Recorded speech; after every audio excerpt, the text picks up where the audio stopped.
नमस्कार दोस्तों, स्वागत है आप सभी का एक बार फिर से। दोस्तों, अगर आप अपनी लाइफ में कुछ नया सीखना चाहते हैं तो चैनल को सब्सक्राइब जरूर करिएगा। दोस्तों, हम अपने घर में पूजा पाठ करते हैं और मूर्ति आदि रखते हैं।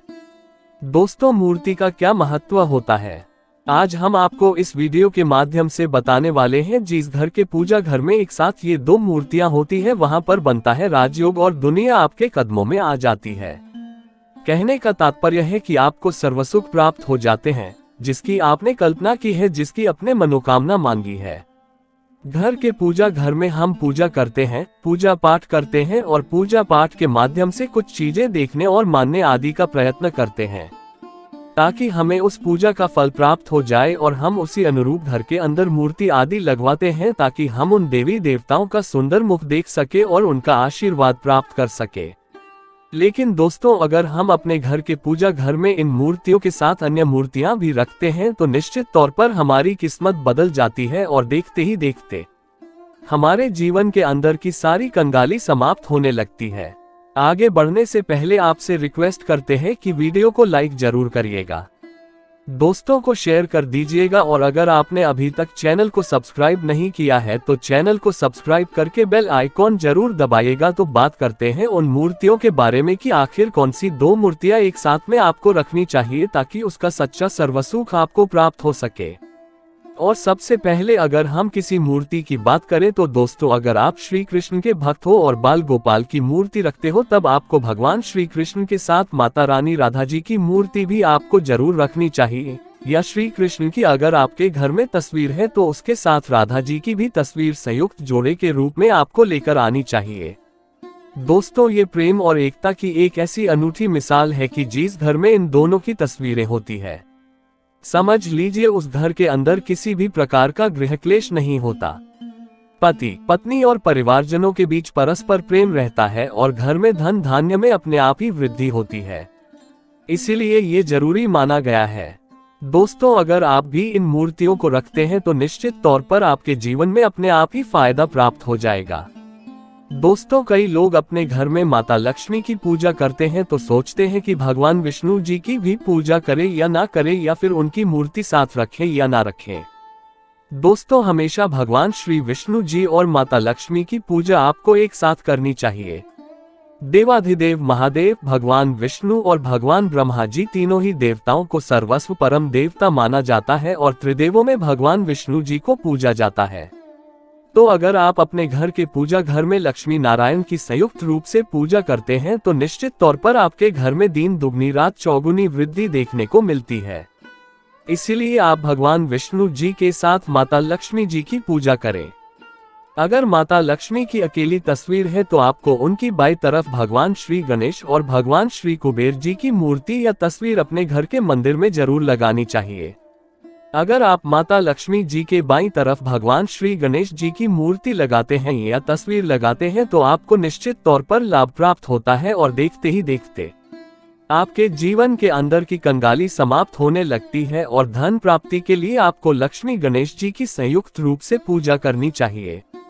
माना जाता है माता लक्ष्मी धन देती है तो भगवान श्री गणेश रिद्धि सिद्धि का भंडार और बुद्धि का विकास करते हैं। इसी वजह से इनकी पूजा बहुत जरूरी मानी गई है। और दोस्तों, कई लोग पूछते हैं अपने घर में हनुमान जी की तस्वीर या मूर्ति रखें या ना रखें, या उनकी पूजा करें या ना करें। दोस्तों, आपको निश्चित तौर पर हनुमान जी की अन्य देवी देवताओं के साथ में भी आप मूर्ति या तस्वीर रख सकते हैं। किसी प्रकार की कोई दो राय नहीं है कि आपके ऊपर हनुमान जी क्रोधित होंगे या ना होंगे। इसके अलावा आप प्रभु श्री राम की तस्वीर भी अपने घर में रखते हैं तो आप हनुमान जी की तस्वीर रखें या ना रखें, हनुमान जी के निमित्त किसी भी प्रकार की पूजा या पाठ करना हो, आप प्रभु श्री राम से कहें। दोस्तों, भगवान श्री राम के अनन्य भक्त हनुमान जी हैं और निश्चित तौर पर आपको उतना ही आशीर्वाद प्राप्त होता है जितना कि आपको हनुमान जी की मूर्ति या तस्वीर का पूजन करने से होता है। या फिर आप क्या करें, श्री राम दरबार की तस्वीर अपने घर में लेकर आए और श्री राम दरबार की तस्वीर का पूजन करें। यह उनकी मूर्ति या उनकी किसी प्रकार की कोई चीज आपके पास है तो आप उनका पूजन करें। इसमें सारे देवी देवताओं का आपको आशीर्वाद प्राप्त हो जाता है। हनुमान जी से लेकर माता सीता, भगवान श्री राम और अन्य देवी देवताओं का भी आशीर्वाद आपको प्राप्त हो जाता है। तो निश्चित तौर पर अपने घर के पूजा घर में एक साथ आप ये तस्वीरें रख सकते हैं। आपके जीवन में राजयोग की प्राप्ति होती है। इसी तरह दोस्तों, अगर आप अपने घर के पूजा घर में या किसी अन्य स्थान पर अगर कोई तस्वीर रखना चाहते हैं और उसे लगाकर अपने घर में लाभ प्राप्त करना चाहते हैं, तो दोस्तों अपने घर में या पूजा घर में आपको निश्चित तौर पर तस्वीर या मूर्ति एक ही स्थान पर लाकर जरूर रखनी चाहिए। ब्रह्मा, विष्णु और महेश इन तीनों की संयुक्त रूप से इनकी एक साथ तस्वीर अपने घर के मंदिर में या अपने घर में कहीं भी लाकर रख देनी चाहिए। माना जाता है इन तीनों देवी देवताओं के एक साथ दर्शन करने मात्र से हमारे बड़े से बड़े विघ्न और बड़े से बड़ा कष्ट ऐसे ही समाप्त हो जाता है। इसी वजह से इन तीनों की एक साथ में तस्वीर या मूर्ति लाकर आपको पूजा जरूर करनी चाहिए। अब बात करते हैं कि कुछ ऐसी तस्वीरें होती है या ऐसी मूर्तियां होती हैं जिनको आपको अपने घर के पूजा घर में स्थान ही नहीं देना चाहिए। अगर आपने इन तस्वीर या मूर्ति को अपने घर के पूजा घर में स्थान दिया तो समझ लीजिए आपको कंगाली का सामना करना पड़ेगा या फिर देवी देवताओं के क्रोध का सामना करना पड़ेगा। और एक बात बता दें कि मंदिर में कभी भी विषम संख्या में गणेश जी की मूर्तियां ना रखें, जैसे कि 1, 3 या 5 ऐसे रखना अशुभ माना जाता है। 2 मूर्तियों को एक साथ रखना शुभ माना गया है। अगर आप सिर्फ गणेश जी की मूर्ति रखते हैं तो इसके अलावा किसी भी प्रकार की मूर्ति आपको नहीं रखनी चाहिए।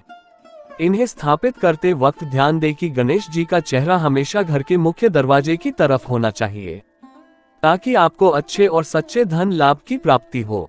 और इस बात का ध्यान रखें कि घर में अंगूठे से बड़े आकार का शिवलिंग आपको भूल कर भी नहीं रखना चाहिए।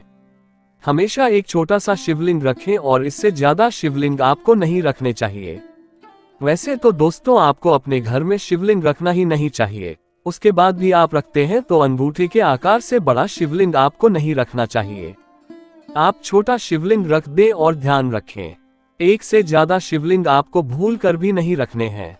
घर में अगर आप शिवलिंग रखते हैं तो शिवलिंग के ऊपर आपको तुलसी भूल कर भी अर्पित नहीं करनी है। अगर आपने शिवलिंग रख भी दिया है और तुलसी अर्पण कर दी है तो देवी देवताओं के क्रोध का आपको सामना करना पड़ता है।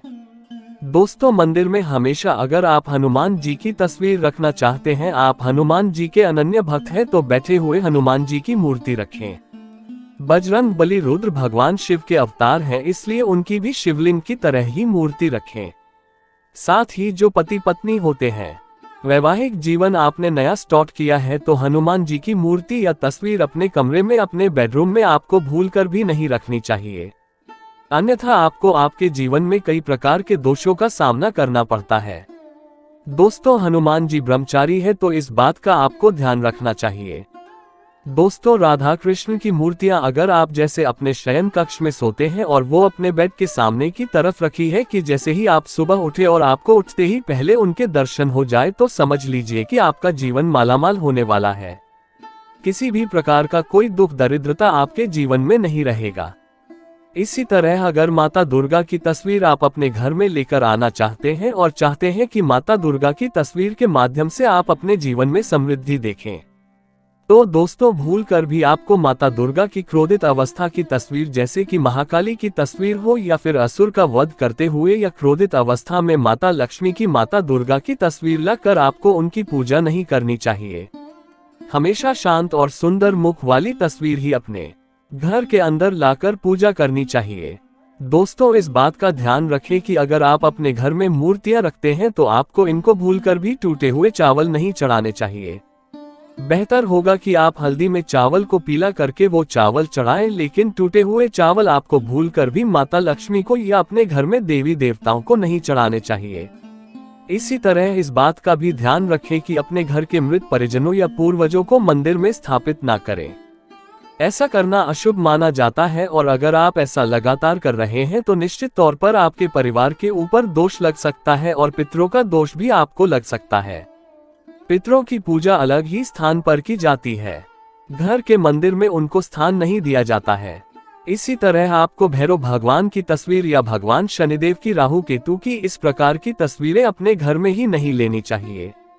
प्रतीकात्मक रूप से आप घर के पानी रखने के स्थान पर उनकी पूजा कर सकते हैं, क्योंकि इनकी साधना तंत्र मंत्र और विशेष महत्व द्वारा की जाती है। घर के अंदर ऐसे ही आप उनका पूजा पाठ नहीं कर सकते हैं। उनके पूजा पाठ में अगर किसी प्रकार की कमी रह जाती है तो उनको बहुत ज्यादा क्रोध आता है, उनके क्रोध का आपको सामना करना पड़ता है। इसी वजह से आपको इस प्रकार की तस्वीरें या मूर्तियां अपने घर के अंदर नहीं रखनी चाहिए। और जो पहले हमने आपको बताया उस प्रकार की तस्वीरें तो निश्चित तौर पर आप रखकर अपने जीवन में फायदा प्राप्त कर सकते हैं। उम्मीद करते हैं जानकारी आपको अच्छी लगी होगी। आज के लिए बस इतना ही दोस्तों, अगर आपको ये वीडियो पसंद आया है तो वीडियो को लाइक करिएगा, दोस्तों को शेयर जरूर करिएगा और चैनल को सब्सक्राइब करके बेल आइकॉन जरूर दबाइएगा ताकि आने वाला नॉलेजेबल वीडियो आपको सबसे पहले मिले। दोस्तों मिलते हैं अगले वीडियो में, तब तक के लिए goodbye and thanks for watching my video.